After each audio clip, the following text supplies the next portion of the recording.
Part 4, Werewolf and the Hitchhiker.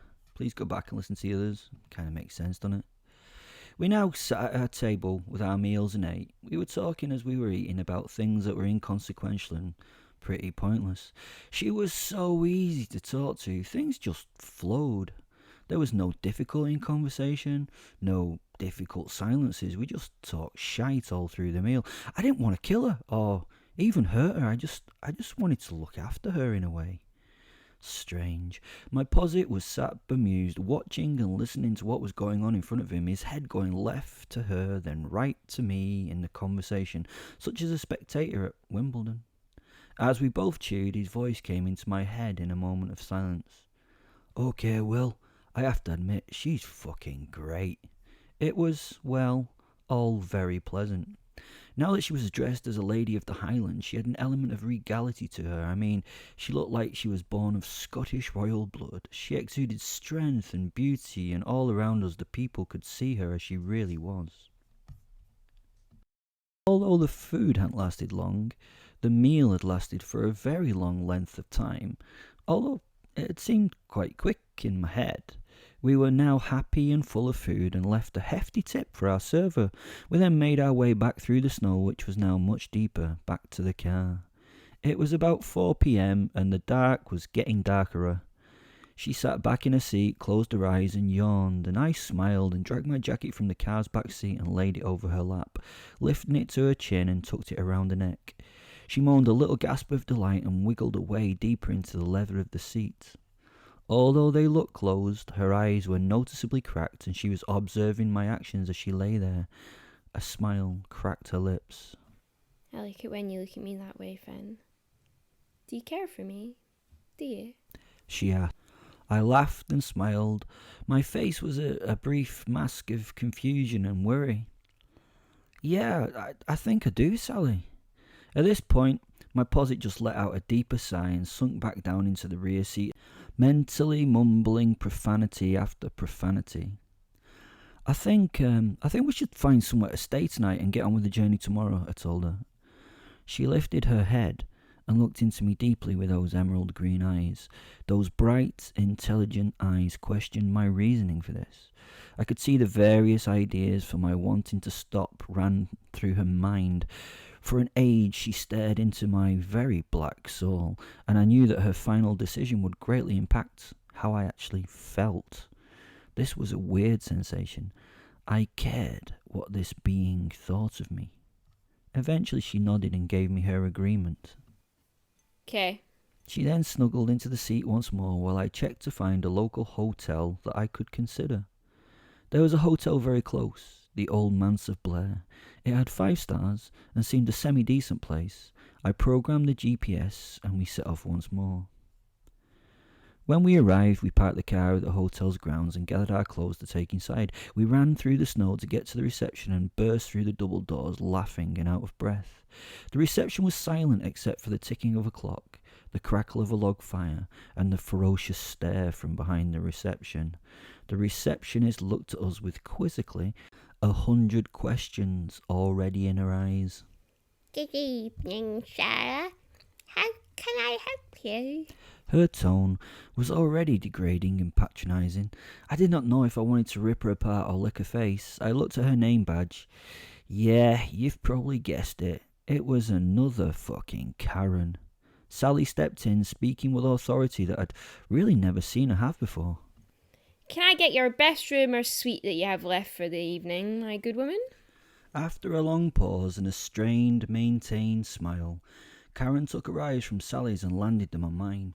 She smiled at me with a little exasperation. Her lips parted and her tongue touched the boundary of her mouth. Then she turned to her computer. She tapped a few keys a little too percussively and smiled. We have the paddock suite available, sir, for you and your daughter? She said as she looked up again, meeting my eyes and smiling. She was doing this on purpose, and she thought pausing would make me uneasy when all it did really was piss me off. I smiled and Fen and I started to walk forward. I was going to grab this woman, by the throat and drag her over the desk. I was going to rip her throat out. I was then going to massacre the entire hotel and settle down for the night in amongst the blood, the guts and the gore to have a rest. It was happening. The wolf was coming.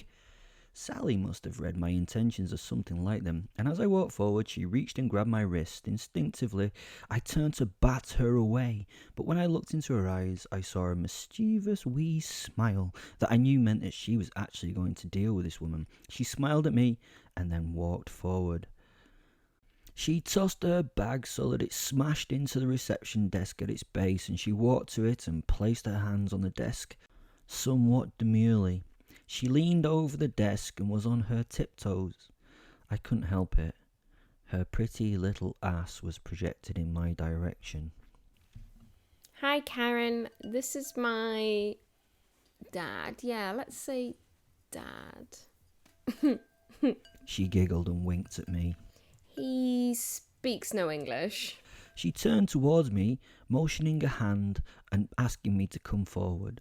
I stepped towards her and tapped Sally on the shoulder, grabbing and squeezing very firmly. We'll need your best room, Karen. Hope it's okay to call you Karen. Have you got a room for us or not then, Karen? Sally had somehow removed my wallet from my pocket without me realising and placed the magic black card from its interior on the desk. It did its work. I smiled and checked my now empty wallet pocket. She had definitely stolen it, the little bitch. Karen took a while to gather herself, but she amazingly did recover her swagger. It was impressive to see it done so quickly and so well. She smiled at Sally and grabbed a key card from behind the desk. Opening a hand towards Sally, she said, Well, here you are. Breakfast is at 8 until 11. We also make a room service breakfast if you feel it would suit your requirements a little more. Thanks, Karen. That's very good information to know. I think we'll make it to the breakfast bar. If I can walk, that is, after tonight. She smiled and whispered behind her hand, thinking that only Karen could hear. She then grabbed my hand to drag me after her giggling, wiggling little body. I looked back at Karen and laughed. Dobre noci, I waved. Then halfway down the hall, I patted my pockets and realised that I'd left something at the desk, so I had to go back to reception. Sorry, can I get my card back, please? Karen now sat at the desk in her little chair and looked up over the half-moon glasses on the end of her nose with her mouth open and slowly passed me the card. I could hear little Sally laughing. This is a British colloquialism. Her tits off, and she was out of control by the time I got back to her. She was actually having to sit on the floor while waiting for me. I'm gonna pee myself! I'm gonna wee! She managed to share through her hilarity. Funny her, I asked her as I lifted her to her feet and pulled her along behind me like the suitcase that was in the other hand. If I cared what Karen had thought, then it would have been a little bit humiliating. Once we went into the bedroom, her mood changed. Almost instantly, she became fairly forlorn. She sat on the edge of the bed, swinging her new boots and staring at them, and enjoying the mint that had been on the pillow. Sitting there, she just stared at me for a while as I moved around the room. I was organising our respective lives for the night. I was even enjoying this. Do you actually like me, Fen? She asked, masticating her minty chocolate mouthful. What? I asked her, having half heard what she said. Do you like me? She repeated. Yeah, I suppose I do, I said, opening my bag to retrieve my phone charger and my beard trimmer. She had finished her mint and was looking at the other one sat on its little comfy pillow bed. Really? She asked as she flopped onto her back and reached for the other treat on the pillow. Yes, Sally, I like you.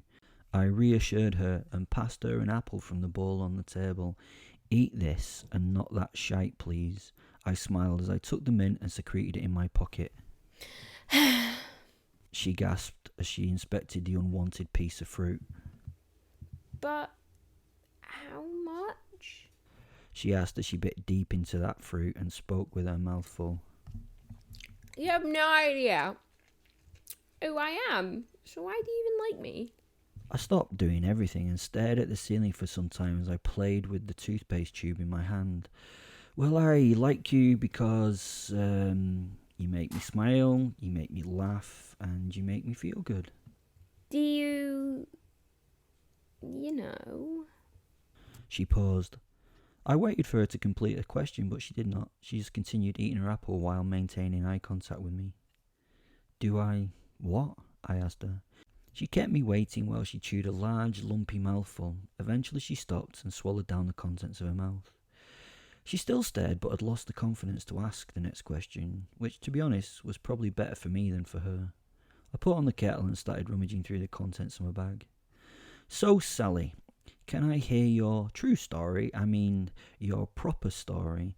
Boredom does not normally lead to someone leaving home. She sat up silently, swinging her boots once more. The discomfort that she now was dealing with was huge and difficult for her. Then she proceeded to tell me a very sad story.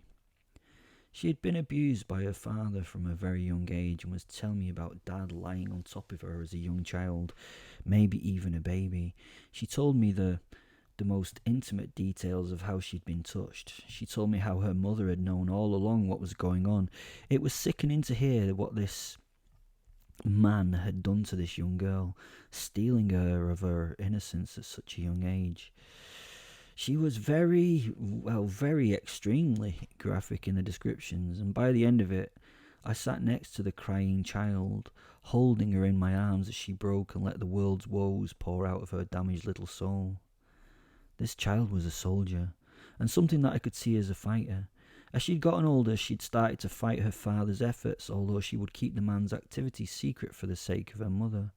I struggled to know how the mother had ever been able to ignore what was going on under her nose. Did she think it was an acceptable thing for her to do? I respected this little creature and was almost feeling an intense sorrow for her. Fen at this point was adequately pissed off with the situation, wondering what the fuck was going on. I held her now as she cried, allowing the tears to stain my shirt, allowing this thing to empty itself of all its woes and pain. Eventually it was exhausted, and she couldn't continue with the breakdown that she'd suffered. I lifted her, put her into the big bed, tucked her in, kissed her on the forehead, and wished her sweet dreams. I'll do something for you now, Fen, she said, patting the bed. I shook my head. Nah, Sally, you've done a lot for me today. You're fun to be around, and what you've shared with me has been enough for me. Thanks, though, it's much appreciated.